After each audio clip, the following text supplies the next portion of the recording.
In this short presentation, I want to consider what we mean when we say that something is physical.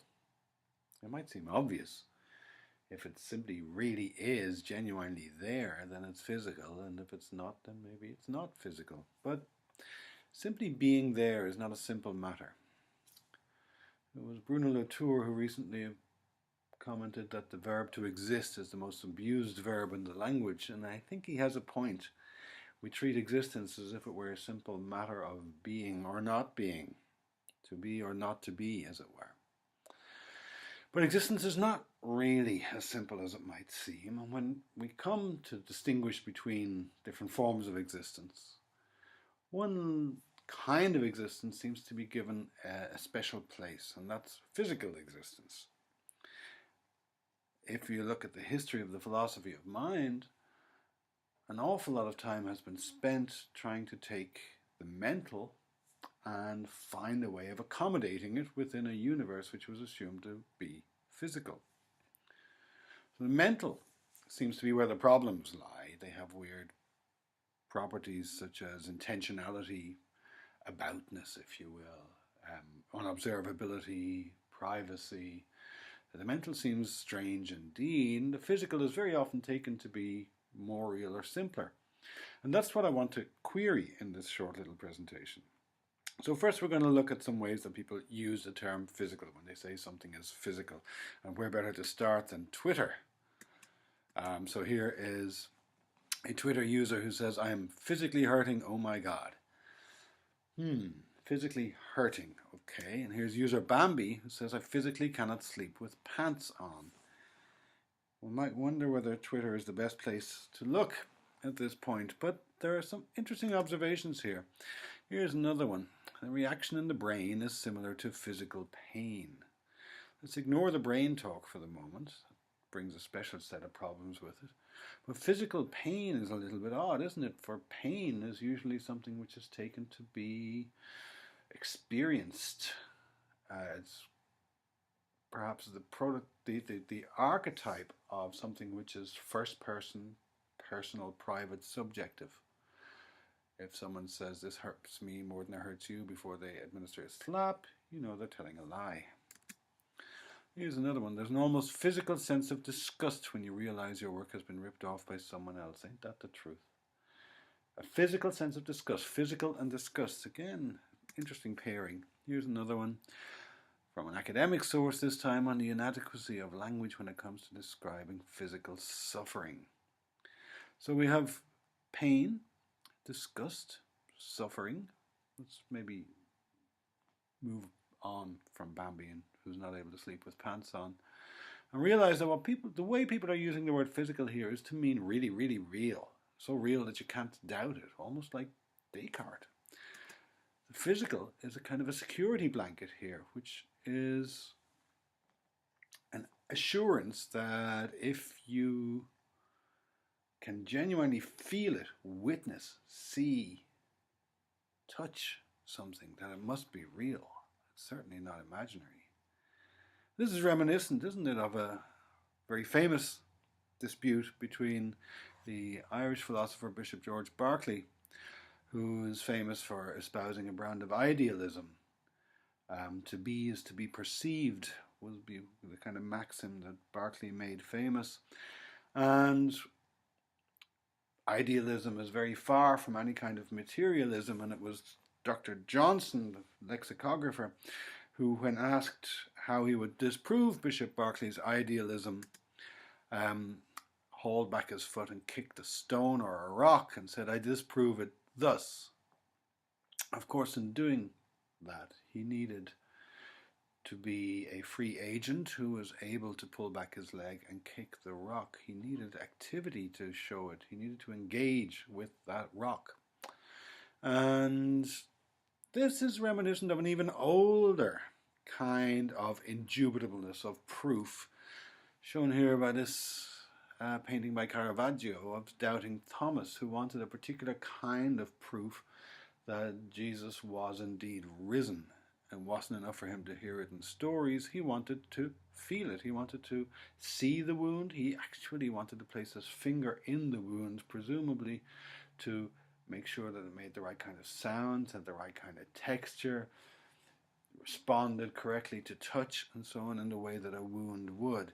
This kind of indubitable physical proof, again, seems very, very experiential, subjective, almost mental, just like the disgust and suffering and pain we met before.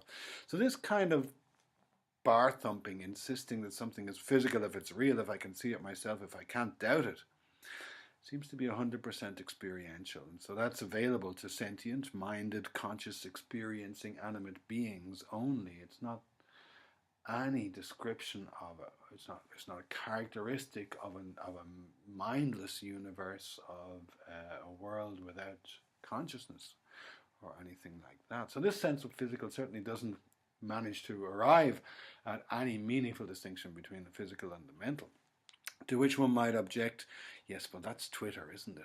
Of course, Bishop Berkeley is not Twitter, and Doubting Thomas was not Twitter, but perhaps you mean physical in a very different sense. You mean like in physics. And then, of course, the question arises, yes, well, which kind of physics is that now? Is it the physics of Newton, long since overhauled, but this gave us the original science of mechanics with very precise expressions for describing the motions of inanimate bodies, idealized inanimate bodies. It provided us with a very powerful tool that works very, very well to describe how things move in the world at approximately the kind of scale that we live at. That is, things that are about the size of a body, a human body, and that undergo processes of change, the order of seconds. That kind of world that we see and live in, the familiar world, is well described with Newtonian mechanics. But Newtonian mechanics did have its limits, and it was superseded later, for example, by special and general relativity theory of Einstein, in which the nature of space and time are very, very different. But Einstein's theory lacked an empirical test for a long time, has since, of course, been subjected to many empirical tests. But they require observations that are not easy to make in your living room. They require observing things which are very, very distant, very remote, spatially remote, temporally remote. They require a different frame of reference. And of course, Einstein's physics is not the last word, as since then let Stephen Hawking stand for all of modern physics with all its weirdness, multiverses, string theory, and what have you. The fact is, physics has gone its own way, and while it's still a very precise and ambitious science, it's no longer the science of the familiar world in which things break and bounce and crumble and collide around us. Newton's physics, as old as it is, works best for the kind of objects that we are likely to encounter and that behave like the things that we interact with. Classical mechanics, the physics of Newton, works at a scale which is appropriate to our bodies. All of its assumptions about space, about time, and about the nature of matter are long since superseded. And the kind of cosmos revealed by modern physics is very, very far removed from the world of touch, sight, and sound. So bridging that gap is going to be impossible. Why is Newton's formulation so effective at describing the world that we seem to see? Well, there are two things to notice here.